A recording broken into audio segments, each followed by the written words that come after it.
You are talking to him right now, and you don't even know it.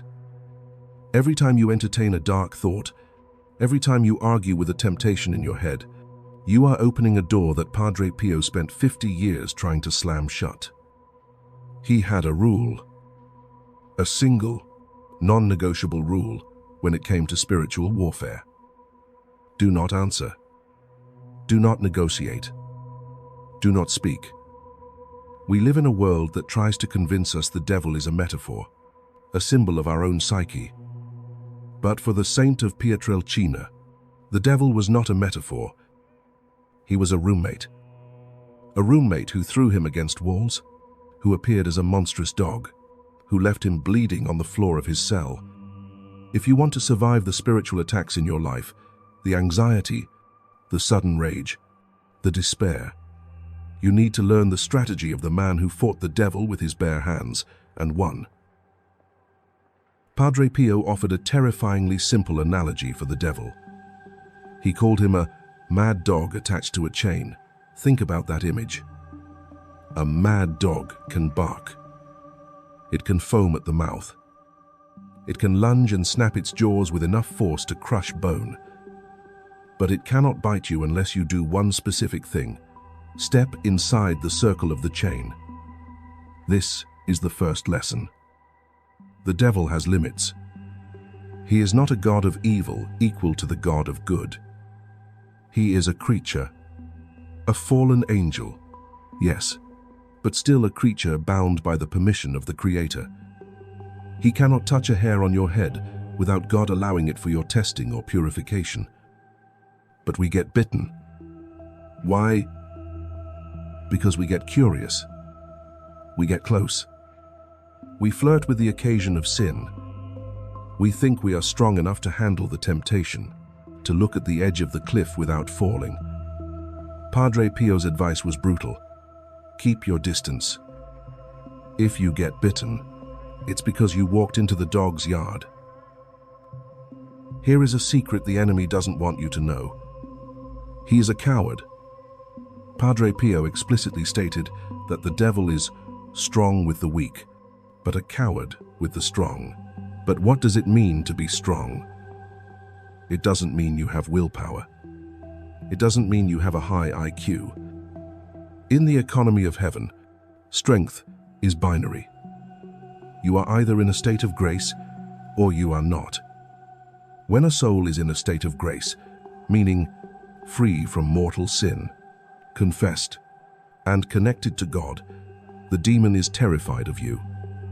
He sees the mark of the Creator on you. He might bark, he might make noise, but he recoils. However, the moment we compromise, the moment we step out of that protection, he becomes a tyrant. He smells fear. He smells the lack of conviction. If you feel like the enemy is overpowering you right now, do not try to fight him with your own energy. You will lose. You need to get back into the fortress. You need to get to confession. That is how you become the strong one again. We have this Hollywood idea of spiritual warfare where the hero stands his ground and shouts at the demon. Padre Pio says, no. That is pride. The true soldier of Christ knows when to run. He said, to fight the devil is often to flee prudently. This isn't cowardice. It's strategy. When a bad thought enters your mind, a thought of lust, of envy, of intense hatred, do not analyze it. Do not sit there and ask, where did this come from? Why am I thinking this? That is a trap. By analyzing the temptation, you are engaging with it. You are giving it a seat at the table. You must despise the suggestion and turn your back immediately. Imagine a stranger walks up to you on the street and starts shouting insults. If you stop to argue, you are trapped. If you keep walking and ignore him completely, he has no power. You must treat the devil like a ranting stranger. Don't give him the dignity of your attention. Turn your eyes to God and run. This might sound counterintuitive, but you should be relieved. when the devil is making noise. Padre Pio famously said, "If he roars like a lion, it is a good sign. It means he is outside of you, not inside. When you feel bombarded by temptations, when everything seems to be going wrong, when the noise is deafening, do not panic. That is the enemy banging on the locked door of your soul because he cannot get in. He is frustrated. The time to be afraid is when everything goes quiet. The time to fear is when you start entering into peace talks with the enemy. This is when he suggests that a little sin isn't so bad. When he whispers that you deserve a break, that God doesn't really mind this small indiscretion. That is the silent snake. That is the danger. If you are fighting, you are winning. If you have stopped fighting because you've made a truce with your vices, you have already lost. Never forget that the being we are dealing with is an angel. A fallen one, yes, but he retains his angelic intelligence. He has been studying human psychology for thousands of years. He knows your triggers better than you do. He knows your childhood wounds. He knows exactly which logical fallacy will trip you up. Padre Pio called him the master sophist. A sophist is someone who uses clever, false arguments to deceive. He will use scripture against you. He will use logic against you. He will say, if God loved you, he wouldn't let you suffer like this. It sounds logical, doesn't it? If you try to debate him, he will outsmart you. He will twist your words until you are confused and despairing. This is why Padre Pio's rule was silence. You cannot out-argue a superintelligence. You can only defeat him by refusing to play his game. You hide behind the wisdom of the Church and the simplicity of faith. You say, Jesus, I trust in you, and you end the conversation. For most of us, this battle is mental. For Padre Pio, it was physical. We have verified testimonies, letters to his spiritual directors, detailing assaults that sound like horror fiction, but they were real. The devil would appear to him as a black dog, or sometimes as a giant with a club. He would be thrown from his bed. His brothers in the monastery would hear crashing noises coming from his cell at night. They would find him the next morning, bruised, bleeding, exhausted, but praying. Why did God allow this? Why let a saint be beaten by a demon? It was to show us the reality of the war. Padre Pio suffered physically so that we might wake up spiritually. He was taking the blows for us. And despite all this terror, do you know what his attitude was? He despised them. He called the devil Barber Blue, Bluebeard, or that wretch. He treated these physical assaults with a holy contempt. He knew that every blow he took was a soul snatched from the enemy's grip. He wasn't a victim. He was a warrior holding the line. How does the devil catch a pious soul? He doesn't tempt a prayerful person with bank robbery or murder. That's too obvious. He tempts them with virtuous disobedience. He makes you critical.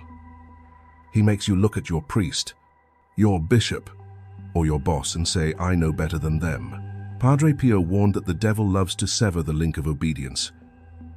He wants you to be your own pope, your own spiritual director. He whispers, your confessor doesn't understand you. You are too advanced for him. This is the poison of pride. Padre Pio, despite his miracles and his stigmata, was completely obedient to his superiors, even when they treated him unjustly. Even when they forbade him from saying Mass publicly. He knew that obedience is the one thing the devil cannot replicate. The devil can fake miracles, he can fake visions, but he cannot fake obedience. If you remain humble and submissive to legitimate authority, the enemy has no hook in you. So how do you know if a thought is from God or from the enemy? Padre Pio gave us a litmus test that never fails. It's all about the aftertaste.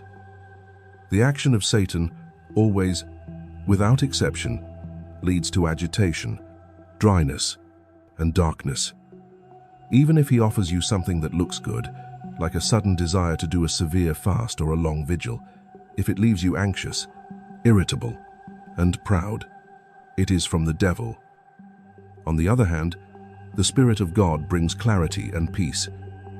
Even when God convicts you of a sin, He does it with a gentle light that encourages you to change, not a crushing weight that makes you want to give up.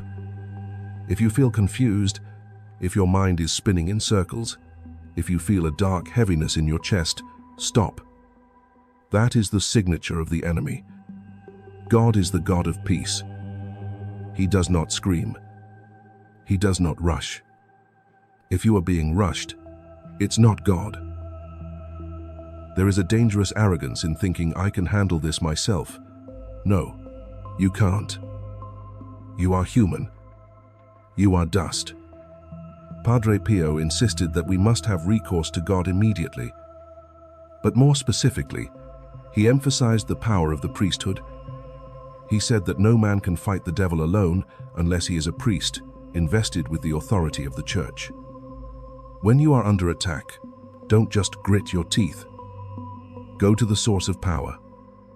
Use the sacraments. A simple confession is more powerful than 1,000 private exorcisms. Why? Because in confession, it is the precious blood of Jesus that washes you. The devil cannot stand the blood of Christ. When a priest raises his hand and says, "I absolve you," the chains are broken. Not because the priest is holy, but because Christ is faithful. Stop trying to be a hero in your own bedroom. Go to the church. Get the armor that God provided. This is perhaps the most surprising counsel of all. Padre Pio warned against self-pity. He said, banish fears, anxieties, and pity for oneself. Why is self-pity so dangerous? Because it turns your gaze inward. It makes you the center of the universe. You start thinking, why me? I try so hard, and I still suffer. Nobody understands me. This is exactly where the devil wants you. He wants you curled up in a ball, nursing your wounds, feeling like a victim. When you are focused on your own misery, you are not focused on God. You are not focused on serving others. Self-pity is a form of egoism wrapped in sadness. It paralyzes you. The Catholic response to suffering is not self-pity. It is offering it up. It is standing up, looking at the cross, and saying, Lord, I unite this pain with yours that turns suffering into a weapon. Self-pity turns suffering into a prison. Break out of it. Padre Pio gives us a beautiful promise near the end of his counsels. He says that for the soul consecrated to Jesus, the Lord does not allow the burning wind from the north to blow upon the little spiritual gardens of these souls. The wind from the north is the drying, freezing wind of the devil that seeks to kill all life. But if you belong to Christ, there is a wall around your garden. This doesn't mean you won't have storms. It doesn't mean you won't struggle. But it means the core of your soul, the place where you and God meet, is safe. He will not let you be tempted beyond your strength. This is a theological guarantee. If you are falling, it's not because the wind was too strong. It's because you opened the gate. But if you keep your eyes on Him, if you stay close to the shepherd, the wolf can howl all he wants. He cannot cross the threshold. We cannot talk about Padre Pio's strategy without talking about his general, the Virgin Mary. He called the rosary his weapon. Why is Mary so terrifying to the devil? Because she is the humblest of all creatures. The devil fell through pride. Mary was exalted through humility. Her yes to God undid Eve's no. Padre Pio recommended total consecration to Jesus through Mary. When you give everything to her, your body, your soul, your goods, your merits, you become her property. The devil hates to touch anything that belongs to her. He might attack you, but he knows he is attacking the Queen's child. If you feel too weak to fight, hide behind her mantle. Padre Pio didn't just pray the rosary. He lived it. He breathed it. If you want to silence the enemy, fill the air with Hail Marys. It is the sound of his defeat. The battle is real, but the outcome is already decided. Christ has won. The devil is just a loser trying to take as many people down with him as possible before the clock runs out. You have the strategy now. Don't talk to him. Don't argue with him. Don't play in his yard. Stay in the state of grace. Run to confession when you fall. And hold on to the rosary like your life depends on it, because it does. Padre Pio is not just a saint in a history book. He is an intercessor who is ready to help you right now. Ask him to stand at the door of your soul. If this video helped you understand the battle better, share it with someone who is struggling. You never know who needs to hear this today. Subscribe to our channel for more spiritual ammunition. Until next time, stay under the mantle.